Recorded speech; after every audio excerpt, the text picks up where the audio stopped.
கடிதம் மத்திய அரசுக்கு அனுப்பப்பட்டிருக்கிறது. அதுவும் மீனவர்களுக்காக இந்த கடிதம் அனுப்பப்பட்டிருக்கிறது.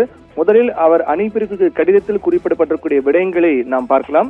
ராமநாதபுரம் மாவட்டம் மண்டபம் பகுதியை சார்ந்த 6 மீனவர்கள் இன்று இலங்கை கடற்படையினரால் சிறைபிடிக்கப்பட்டுள்ள நிகழ்வின் மீது தங்களது கவனத்தை ஈர்க்க விழைகின்றேன் என்றும், ராமநாதபுரம் மாவட்டம் மண்டபம் பகுதியை சார்ந்த 6 மீனவர்கள் அவர்களுடைய பெயரை குறிப்பிட்டிருக்கிறார்கள். அவர்கள் பெயரை குறிப்பிட்டு அவர்கள் நாட்டுப்படகில் மீன்பிடிக்க கடலுக்கு சென்றிருக்கிறார்கள். அவர்களை சர்வதேச எல்லையை கடந்ததாக தெரிவித்து இலங்கை கடற்படையினர் இன்று கைது செய்துள்ளார்கள் என்றும், இலங்கை கடற்படையால் ஏற்கனவே 54 மீனவர்கள் சிறைபிடிக்கப்பட்டு இலங்கை சிறையில் இருக்கின்றனர். மேலும் 264 படகுகள் இலங்கை அதிகாரிகளால் பறிமுதல் செய்யப்பட்டுள்ளது என்பதையும் தங்கள் கவனத்திற்கு கொண்டு வர விழைகின்றேன் என்றும், எனவே இந்த பிரச்சனை குறித்து இலங்கை அதிகாரிகளை தொடர்பு கொண்டு உரிய தூதரக நடவடிக்கைகள் மூலமாக தமிழ்நாடு மீனவர்கள் மற்றும் அவர்களின் படகுகளை உடனடியாக மீட்குமாறு தங்களை அன்புடன் கேட்டுக்கொள்கின்றேன் என்று அந்த கடிதத்தில் குறிப்பிடப்பட்டிருக்கிறது. இதில் முதலமைச்சராக பதவியேற்ற விஜயனுடைய முதல் கடிதம் மத்திய அரசுக்கு அனுப்பப்பட்டிருக்கூடிய கடிதமாக பார்க்கப்படுகிறது.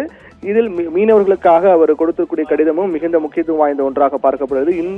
இன்றைய நாளில் இலங்கை கடற்படையால் சிறைபிடிக்கப்பட்டுள்ள தமிழக மீனவர்கள் மற்றும் ஏற்கனவே சிறையில் இருக்கக்கூடிய மீனவர்கள் மொத்தமாக 264 படகுகளை இலங்கை அதிகாரிகள் பறிமுதல் செய்யப்பட்டிருக்கிறார்கள் என்பதையும், அதை உடனடியாக மீட்டு வர அவர்களை விடுவிக்க நடவடிக்கை எடுக்க வேண்டும், அதே போன்று படகுகளையும் விடுவிக்க நடவடிக்கை எடுக்க வேண்டும் என்று கோரி அந்த கடிதத்தில் முதலமைச்சர் விஜய் அனுப்பியிருக்கிறார். இந்த கடிதம் வெளியுறவுத்துறை அமைச்சர் ஜெய்சங்கருக்கு இந்த கடிதம் அனுப்பப்பட்டிருக்கிறதும் மிகுந்த முக்கியத்துவம் வாய்ந்த ஒன்றாக பார்க்கப்படுகிறது.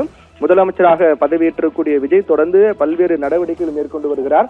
அதன் ஒரு பகுதியாகவே இந்த கடிதம் என்பது பார்க்கப்படுகின்றது. பாலாஜி.